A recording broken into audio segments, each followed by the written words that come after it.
I think I remember hearing you say you never build your own rod. I did say that. I said it would take me years before I did it. And yeah, you did. Now it's weeks. Literally, because I literally go, yeah, I'd love to do it, but that's way down the road, maybe in 5 years. And then I was like, shit, me and Slim could really do this. I've fished my fair share of fly rods over the years, but I've never fished one I built with my own hands. That's about to change. The question is, can a first-time rod builder create something that actually belongs on the water, or will it stay nothing more than an experiment? In partnership with Slim Rods, we're building a fly rod from scratch. Every wrap, every decision, every mistake. And the truth is, I have no idea how this is going to go. Welcome to Ketter at the Cat. You're going backwards now. Yeah, is that okay? No. No? No, that's like way wrong. Is it? Do a little bit before. There's a lot of pressure on this one. Oh yeah. I mean, yeah, you got cameras in your face. Sorry for calling you stupid. I thought you already knew. Sorry for... thought you were a fly fisherman. I thought you already knew. Yeah.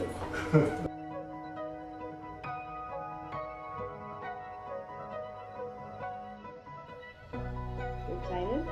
I'm very excited. I haven't felt like a sense of excitement for starting something new in quite some time. Honestly, it reminds me of the very first time I decided I was gonna go fly fishing. You know, got everything I needed and just could not sleep that night because I was so excited. I felt like a little kid on Christmas night. You know, you just can't sleep because you're so pumped up for the morning.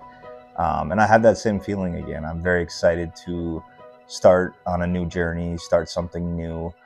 Never know where it's going to lead, and it's starting now. So very excited to see where we can take this. Here you go. There's your microphone. Hook that to your shirt and you're mic'd up. I was a little confused with everything he gave me here. I feel like he might have given me more than I needed, but that's because I put in my notes. I didn't really know what I was doing, and he was super helpful about that. But these look so small.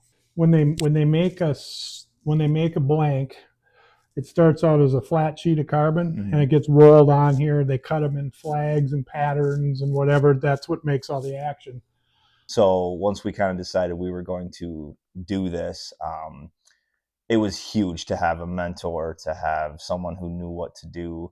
I wouldn't have been able to do it without someone's help who knew how to do this and do that. There's a spline, and it's the strongest part of this cylinder. And I've been told that that's where they first tack it on to the blank and then they roll it over. Okay. That's the strongest, but it's where if you flex it, that's where it always wants to go. So there's a top and a bottom. So it's kind of like the natural way of the it's blank you want to go. Yep. Okay. Yep. So there is a top and a bottom. I was like, I don't know what's going on here. I'm gonna need some help. So huge shout out to Slim for wanting to do this and being a part of it and just being a teacher. Because yeah, without that, there's no way. You do need some ventilation. All right, so we mix these two together, and then we have our mark from before, so we kind of know where we want to be there. Sure. And I'm just going to even the back up. Okay.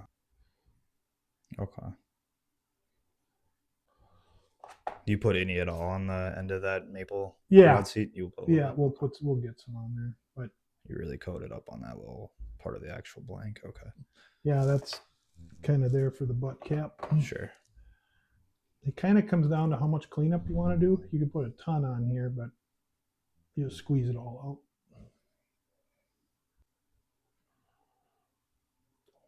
Look at that. That fits like a glove. Oh. A little cleanup right here on aisle 9.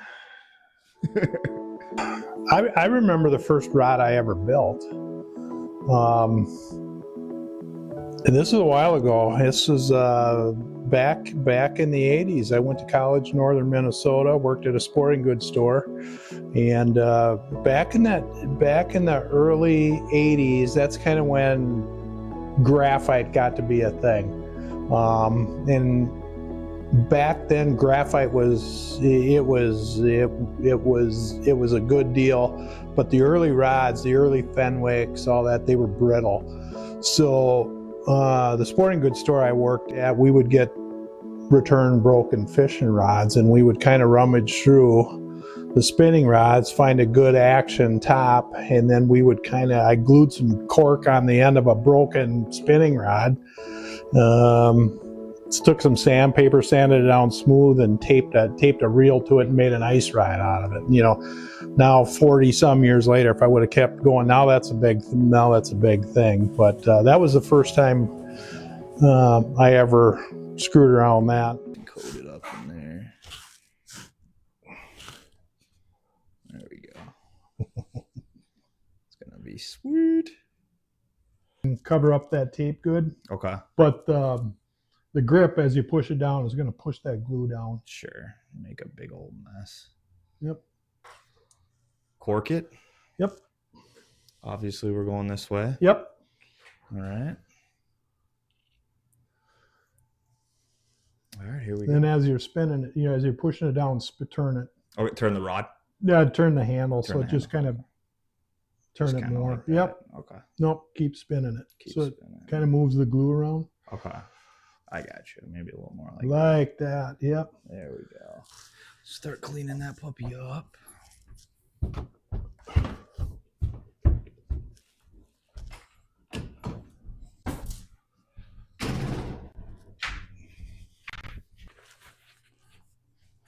So We got a DT start. So what we're gonna do? Look at that puppy. That's so cool. Is it sick?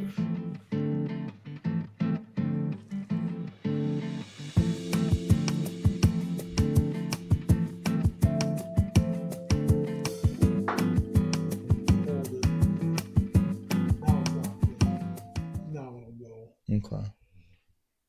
I hand tied forever. I don't think it.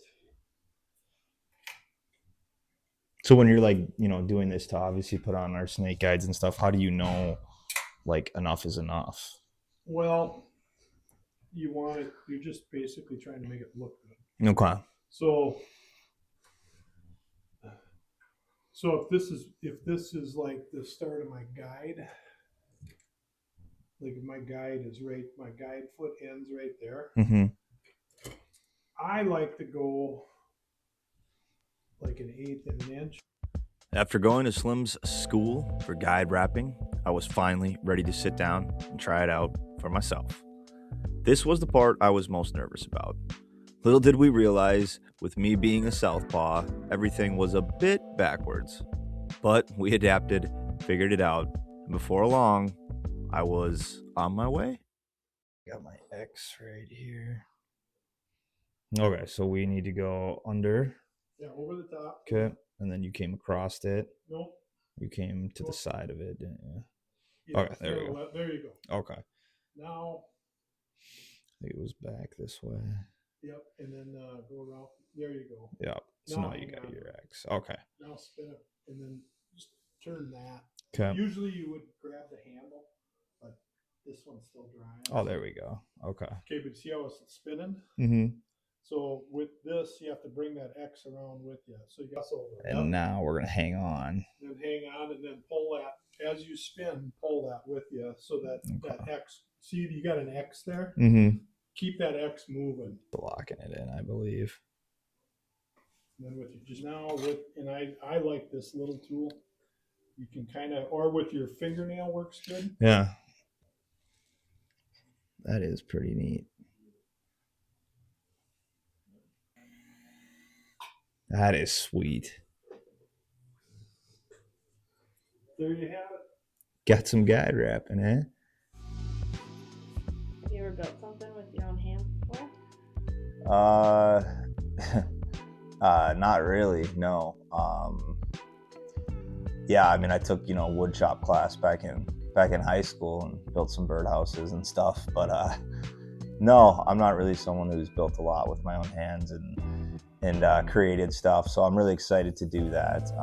I think it's really important to create stuff with your hands or with your mind, whatever that is. That's why I like to do YouTube. I like to create videos because I'm creating something with my own brain, and I have all of the power to do what I want to do. And I think that's the same feeling I'm going to get, is that feeling of joy when you're done. It's like, okay, I created this from either my mind or from my hands, from the very bottom to a complete product. So I'm definitely excited to hopefully get that same feeling when we finish the fly rod. If this is going to work here or not, but We shall find out. my scientific way is 1 thumb length away. Okay. I like it. That's a good looking little hookkeeper. It is. Let's lay out, let's see what we got for guides. Okay. So you think we'll get the tip top glued on for sure? Yeah, we'll do a deflection test on it. Deflection test. Do you like the gold? Yes. That's pretty cool, huh? Very cute. Oh, it's cute. Yes, that's Tip the look top. we're looking for. Gold tip top. Look at those colors.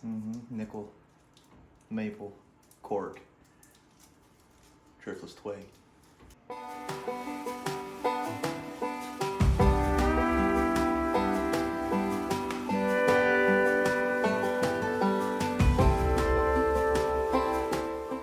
There you go, there's the Ron Burgundy thread. This was a must when we decided to create this fly rod, the Ron Burgundy thread.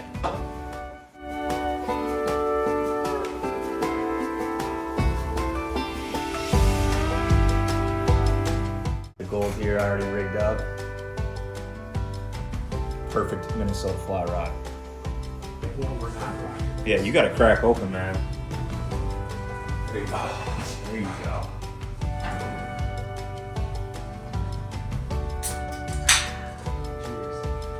Back at her.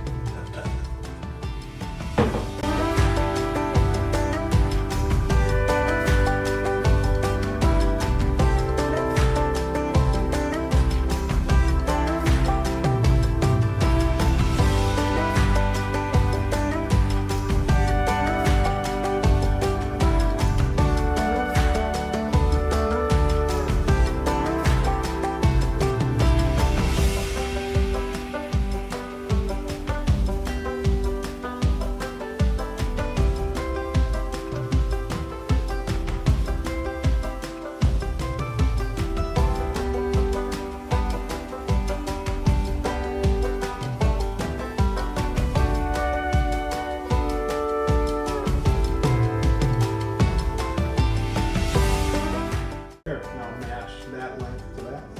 Perfect. I'll take it from there. Up to that tee. Perfect, because you did that one, and now I can go that way. That's the- Yeah, I did. I teed you up on that. I was like, there we go. You set me up good. Lefty and righty. Yep, yeah, we're a good team.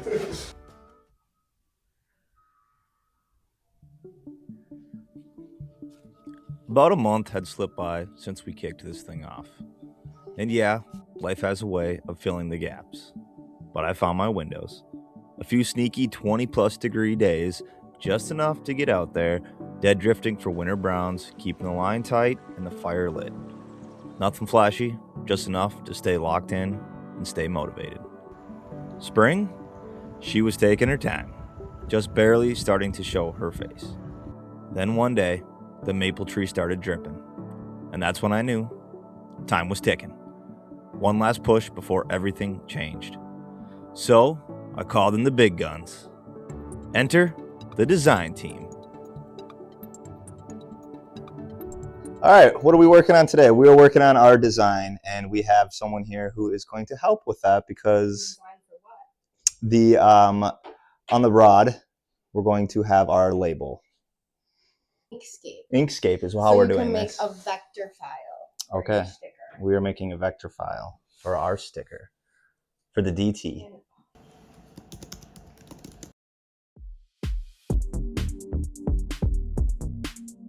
Yeah, it took us a little longer than we anticipated, but we did that on purpose. We wanted to kind of stretch it out, and honestly, we had a lot of, every time we decided to meet up, there was snowstorms in the forecast, and we live about an hour apart. So there were some times where we had to battle snow, sleet, wind, but we never bailed. We always showed up for each other.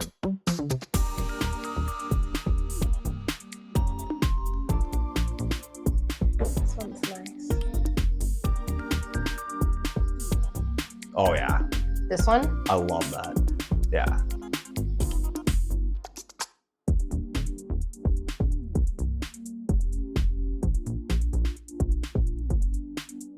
Like 9 o'clock at That's night. my beverage of choice. 9 o'clock? That's yeah. VOC? Oh yeah, I can do it. I can do it. Wild. Yep. So that's star, Yeah. and then folder slim rods. Yeah, Then that's click fine. done. Does that say done? That's it. It's done. Okay, I'm not gonna drive. I forgot about this.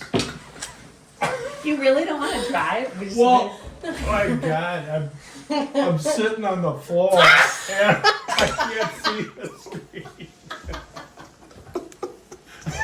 So I think you would probably do a lot faster. Do you feel short for the first time in your life? Yeah, I can't. You're gonna drive, Pate. Good work, team. Good job, Katie. Is this our?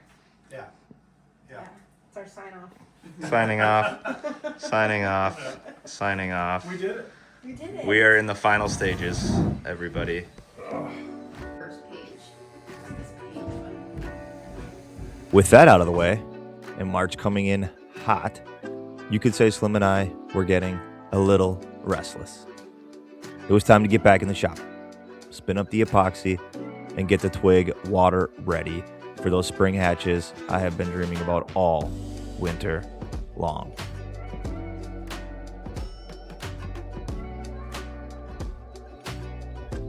All right, guys, we are in the final stages. We are in the epoxy stages. Slim, how does this go? Well, we've got everything put together. We took care of all the fuzzies and all the wraps, got it all cleaned up, and as right now, we do have the first coat is on.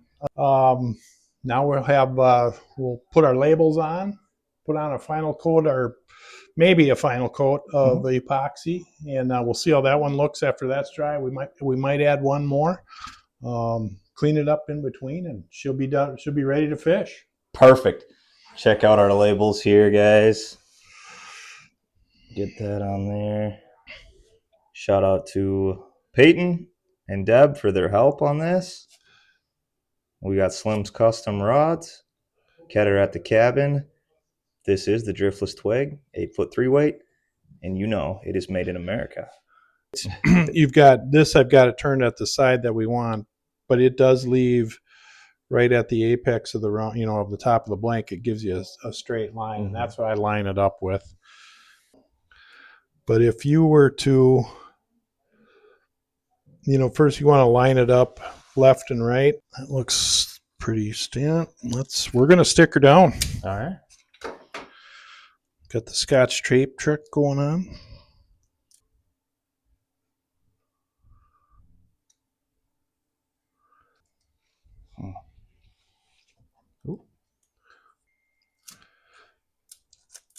Scotch tape is gone.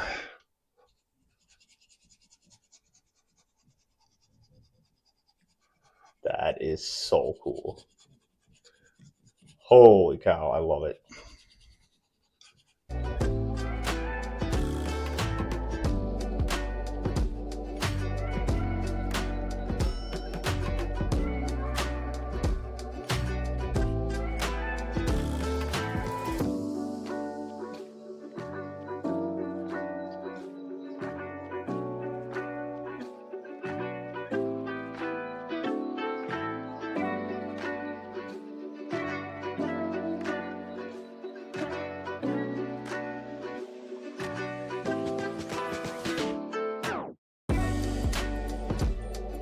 Like micro bubbles. It looks kind of frosty. So, just any kind of heat at all, which I'm holding in my hand, and that actually warms it up a little bit. But you just breathe in it, and that takes the bubble, all those micro. It's really not that much. This epoxy is pretty Little trick of the trade.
Something to be. I love it when that area, that's your money shot right there. That's where it says Driftless Twig.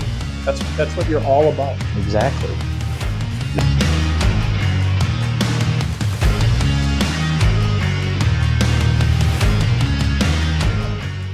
We did it. We did it. Yes, it's complete. A couple months later, we completed the fly rod. We completed the Driftless Twig.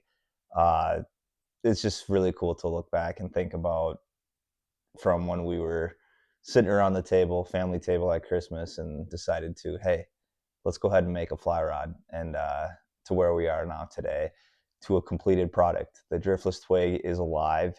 It's ready to hit the water this spring, and I cannot wait to get out and cast it and put that first hook set into a trout's mouth on the dry fly. It's just something I think about every day. It's something I thought about during this whole build.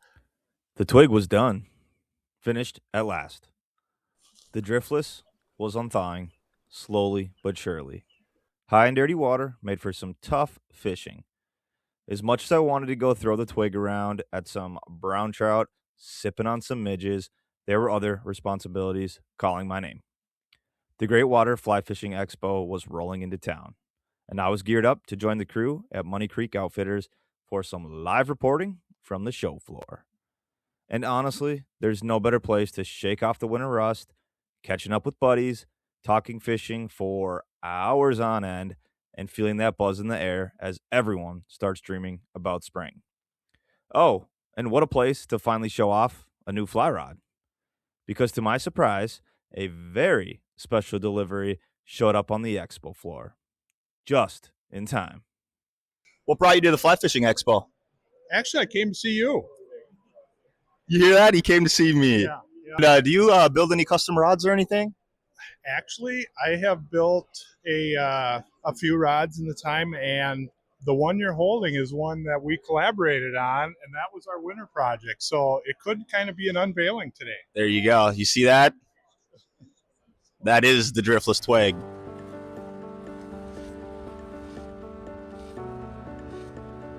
Just really excited to get it on the water, and very proud to have built something from scratch that hopefully works. Better not break the first time I get it out, but we'll see. I don't think it will.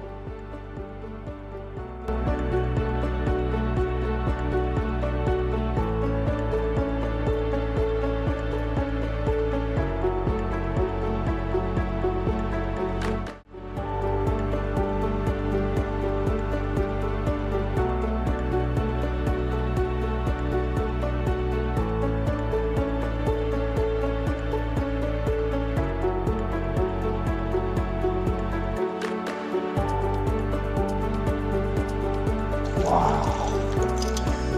Twig, you got your first fish on the emerger. Oh, I can't believe it. That's a fly rod I made with the fish I caught.